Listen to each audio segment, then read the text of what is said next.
մենք հարցաքննությունը ավարտեցինք, հիմա սպասում ենք, որ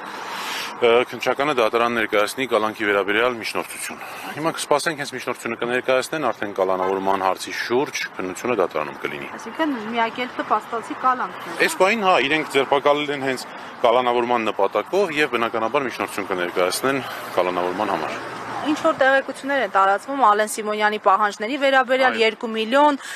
հերքում ներողություն խնդրել եւ այլն այս առնչությամբ ինչ կասեն։ Դրա մասին տեղյակ չեմ, բայց ձեր նշածը քաղաքացիական իրավական հարաբերությանն է վերաբերում, եթե առանձին նման հայց ներկայացրելա չգիտեմ։ Այնուամենայնիվ, այս վարույթը նախաձեռնվել Ալեն Սիմոնյանի հաղորդման հիման վրա, որը կարծեմ իրենք են արդեն հաստատել, եւ ելի նույն մեղադրանքն է խուլիգանություն հաղորդակցման միջոցների օգտագործմամբ, ինչով որ արդեն արդարացվել էին։ Այսինքն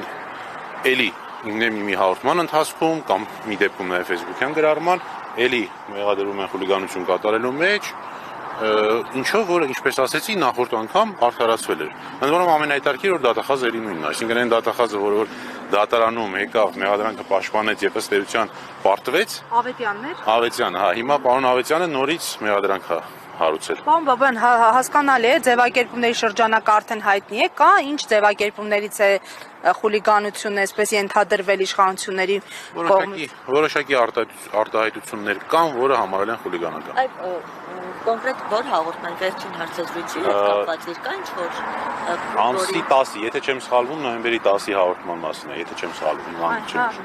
Պարոն Բաբյան, իսկ որքանով եք սա փոխկապակցված համարում, օրինակ մեր վերջին հարցազրույցը հայ նախագահի հետ շատ քննարկվեց մեծաղ կարծեցես թե սա ինչ որ ազդեցություն ունեցել է որպեսզի Ես կարծում եմ, որ դա այն հիմնական պատճառն էր, որի համար արվեց, որովհետև եկեք հիշենք, թե ինչ կատարվեց քաղաքացիական պայմանագիր կուսակցության ներկայացուցիչների կողմից այս ամբողջ ընթացքում, փաստորեն գիշերվանից սկսած անդադար ինչ որ գրառումներ, ընդ որում շատ նույն Ալեն Սիմոնյանը շատ վատ արտահայտվեց տղաների նկատմամբ,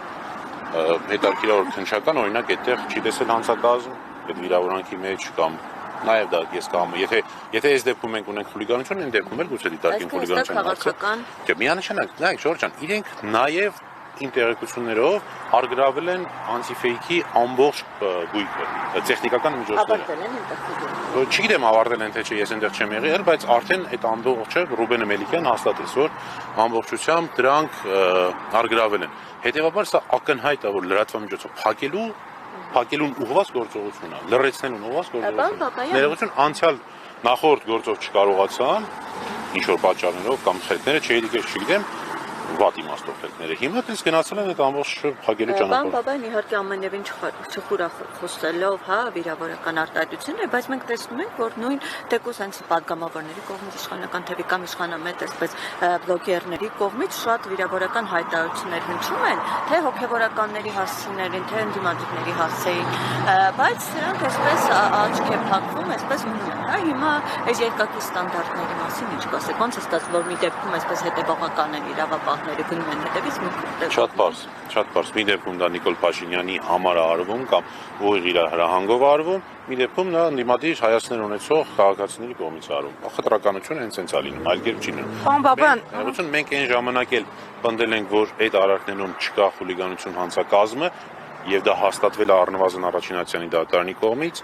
եւ հիմա էլ պնդում ենք, որ Վազգեն Սահակյանյանի եւ Նարեկ Սամսոնյանի գործողություններում այդ հանցակազմը բացակայում է։ Հիմա մյուսների նկատմամբ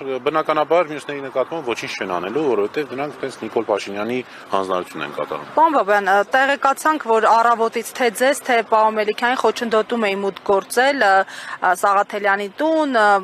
Սամսոնյանի բնակարան, այս հանգամանքով պայմանավորված ինչ քայլեր եք պատրաստում ձեռնարկել, արդյոք նաեւ միպից արձագանք եղել է, որովհետեւ այս ամեն ինչը հրապարակային է եղել։ Տեսեք, այո, մեր մուտքը խոչընդոտվեց, մեր լիազորությունների իրականացումը թույլ չտրվեց, որոնք շատ բիրտ մեթոդներով, այսինքն ուղղակի չէին թողնում ու վերջ, որ առանց որևէ բացատրության։ Ինչ վերաբերում է MIP-ի հետ կապված, գիտեք, օգնել եմ MIP-ի արագ արձագանքմանը որևէ բան ասելուց, անկեղծ օգնել եմ, որովհետև մի քանի անգամ ես դրա մասին եմ հայտարարել, երևի 7-8-10 անգամ ամենատարբեր հարցերով դիմել եմ։ Ըստ էության ոչինչ չի փոխվում։ Այո, եղել է, որ MIP-ին դիմելուց ենթադրենք 20 րոպե հետո մտել եմ պաշտպանյալիս մոտ, բայց միևնույնն է համակարգային ոչինչ չի փոխվում։ եւ հետեւաբար ՄԻՊ-ին արդեն դիմելու անհրաժեշտությունը երևի թե վերացել ամբողջ։ Եվ վերջին հարց որպես մասնագետ, արդյոք քաղաքացու վրա թքելը, խուլիգանություն չդիտարկելը հնարավորություն է տալիս հիշյալ անձին դարձյալ կրկնել գործողությունը եւ արդյոք պետք է ակնկալել, որ մի օր գուցե նաեւ այս դրվագով կհարուցվեն գործեր, ինչպես օրինակ այստեղ այս ձևակերպումների համար։ Քաղաքացու վրա թքել չի կարելի անկախ ամեն ինչից, որևէ եղանակով։ Ես այդ ժամանակին դա համարել եմ խուլիգանություն, հիմա էլ համարում եմ այդ արարքը խուլիգանություն, դրա համար մանրամասն իրավական բացատրություն եմ տվել, գլխավոր դատախազը համարել է, որ այդտեղ չկա խուլիգանություն, իրենք գիտեն։ Այս արարքներին երբևէ գնահատական կտրվի, այո, մի տարբերակով, երբ որ կփոխվի իշխանությունը։ Քանի այս իշխանությունը իշխում է Հայաստանի Հանրապետությունում, նրանց կատարած հանցավոր արարքների համար պատասխանատվություն չի լինելու։ Պարոն Պապայան, իսկ ինչ զարգացումներ հնարավոր վերջնական վճռի հետ կապված ինչ-որ դիտարկումներ ունեք, կալանքի կգնան։ Իրենք արդեն ներկայացրել են կալանքի միջնորդություն, դե հիմա դա կապ ունի, թե ով կլինի դատավորը։ Մենք շատ լավ գիտենք դատավորներ, որոնք որ անկախ ամեն ինչից կտան կալանքը։ Տեսնենք, սպասենք, տեսնենք ով է դատավորը, զրը կհասկանանք։ Արդեն հետաքրքիր է, որ բացի իրավական, փաստական հանգամանքներից նաև դիտարկենք դատավորի հանգամանքը։ Դա էլ է սկսել ազդեցություն, ով է դատավորը, կհասկանանք։ Շնորհակալ եմ։